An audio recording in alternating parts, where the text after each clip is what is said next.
darurat, itu dulu. Jangan buka pintu utang. Ada orang subhanallah dari utang ke utang, ini nggak boleh. Membuka utang secara sengaja bisa masuk dalam bab dosa loh ya. Karena membayarnya wajib, gitu kan. Apalagi kalau menunda. Kata Nabi SAW, matlul ghani zulmun. Penundaan terhadap pembayaran bagi orang yang mampu adalah zulm, kezaliman, dosa besar. Nggak boleh. Jadi ulama masukkan kalau utang tanpa sebab dia mampu, maka ini kezaliman, nggak boleh. Kenapa dia buka masalah hidupnya di situ? Kalau dia mati, kan jadi masalah. Gitu kan? Sampai orang mati syahid aja diampuni semua kecuali utangnya. Nggak boleh. Ada pernah sahabat meninggal masih punya utang dengan orang Yahudi. Maka temannya mimpi kalau di lehernya ada lingkaran warna hitam. Lalu waktu ditanya kenapa tuh, dia bilang ini utang saya sama orang Yahudi yang belum saya bayar. Jadi memang harusnya ya kita hati-hati, jangan utang kecuali darurat, memang penting. Dan memang jalankan sunnah Nabi SAW, siapa yang utang niat dari awal membayarnya, Allah akan mudahkan dia melunasinya. Dan siapa yang dari awal utang niat tidak mau bayar, Allah akan persulit dia untuk membayarnya. Ini yang pertama, gitu kan? Jadi jangan utang teman-teman sekalian kecuali memang penting. Yang kedua, kalau sudah terlanjur utang, jangan menghindar. Jangan lari dari pemilik piutang teman-teman sekalian. Tampilkan wajah kita, datang ke sana.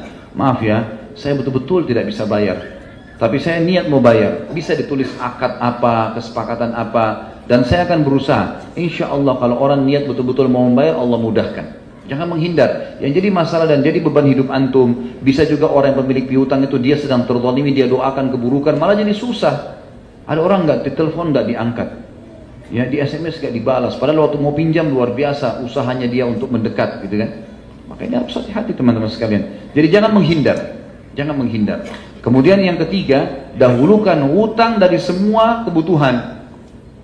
Sekarang pendapatan antum 1 juta, 2 juta per bulan. Utang antum ada 1 juta misalnya. Kalau dibayar setengah mungkin saya tidak bisa hidup, susah 1 juta aja. Baik, datangi orangnya. Maaf ya, saya punya gaji 2 juta, pas-pasan saya nggak punya. Saya harus bayar mungkin 300.000 per bulan, bisa nggak? Saya bayar ini, saya selesaikan. Atau 500.000, negosiasilah sama dia maksimal. Dan sampaikan apa ada, memang saya nggak bisa, kalau diambil semua saya nggak bisa hidup.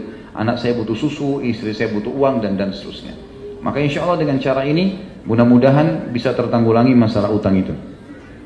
Kalau sampai meninggal pun tidak bisa bayar, maka tentu dianjurkan untuk mewasiatkan ya. Mewasiatkan. Dan bagi teman-teman yang punya piutang, dengarkan hadisnya, yang punya piutang, yang mengutangkan orang. Kata Nabi SAW, ya, siapa yang mengeluarkan atau memudahkan urusan seorang muslim dunia, Allah akan mudahkan urusannya pada hari kiamat. Atau siapa yang memudahkan seseorang muslim keluar dari masalahnya di dunia, maka Allah akan keluarkan dia dari masalah-masalah di akhirat. Kata ulama termasuk adalah utang. Termasuk dalamnya adalah utang. Termasuk dalamnya adalah utang.